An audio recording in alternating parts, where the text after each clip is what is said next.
The Rock Widow 39 The Bear. I am Tommy Carroll, hanging out with Mike Wengren of Disturbed, man. Congratulations on another blistering #1 album with Asylum. Thank you, man. Appreciate it. Thanks a lot. Dude, I gotta tell you, man, as a radio programmer, you make my job easy for me and the fans, song after song. Tell me Asylum's gonna be one of them singles, please. You know what? It's a good problem for us to have. We feel that every song on the record could be a single, so we just put the feelers out there when it's time to release the next single, and whatever everybody seems to be wanting to go on top of, we usually try not to fight it, you know. Now, you guys tracked in Chicago and did the rest in LA. Why the two cities?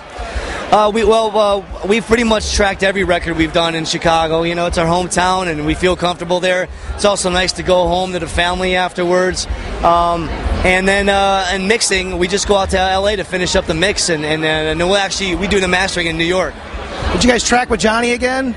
Well, we actually tracked in his studio, but this time around, actually same as last record on Indestructible, we self-produced it.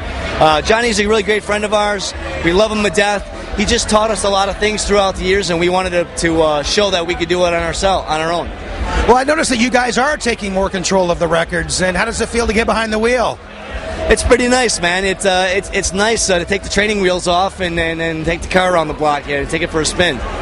I tell you what, the sound you get on your drums, I just love the tones. You can actually hear the drum ring out. Some people squeeze them to death, but any secrets I can get on that?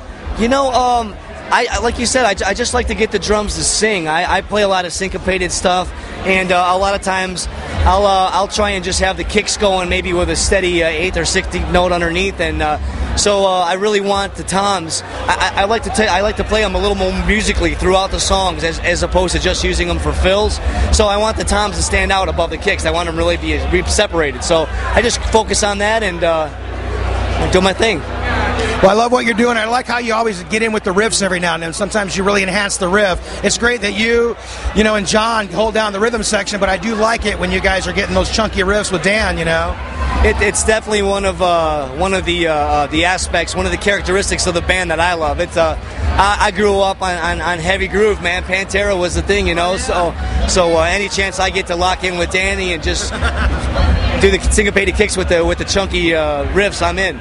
Now, over the years, you guys have done a lot of great covers. I'm not a big fan of the cover, but you guys always find a fun way to do them. You did the U2 track on the back end of the record. How did this come about? It always seems that we always try and focus on our own tunes first, and once we feel we got the bulk of the record handled, then we feel we can loosen up a little bit and have a little more fun. You know, the pressure's kind of off at that time. So we always kind of like try and think of what would be the song people would least expect us to do, and then go for it. So whatever we happen to throw around at the time, U2 was one of the ones that came up this time, and we figured, why the hell not? They're one of the biggest rock bands in the world. Let's take a stab at it. If you could cherry pick a favorite song from Asylum, what would your choice be? Man, I hate to. It's like picking between your children, isn't it? You know what? That's always the answer we give, but it really is the truth, man. I don't mean to cop out and be cheesy, but the reality is there's so much. We focus so much in every song. You know, there might be a characteristic about each song, like a kid, like you know, that makes it stand out on its own. But you know, at the end of the day, you love them all equally. Now, you guys put a track out on your website recently. It was called 3. And it was for charity. And tell me about the charity foundation and the whole thing behind this. It's to support the West Memphis 3, and for people who don't know about the case, there were these three kids that were fans of heavy metal music, man, and they listened to all the metal bands, and they wore black. But they grew up in West Memphis, Arkansas, and there was these murders. These 3 young boys were killed, and they had no evidence to prove that these boys were committed the acts. But because they listened to metal and because they wore black, they locked them up, and they're still in prison today. And actually, Damien Eccles is on death row as we speak. There recently has been some new evidence, some DNA, to prove their innocence. But unfortunately, because in the Bible Belt, there were a lot of the prosecutors involved in the case. A lot of their careers were made on this case, and they've got a lot of promotions since then.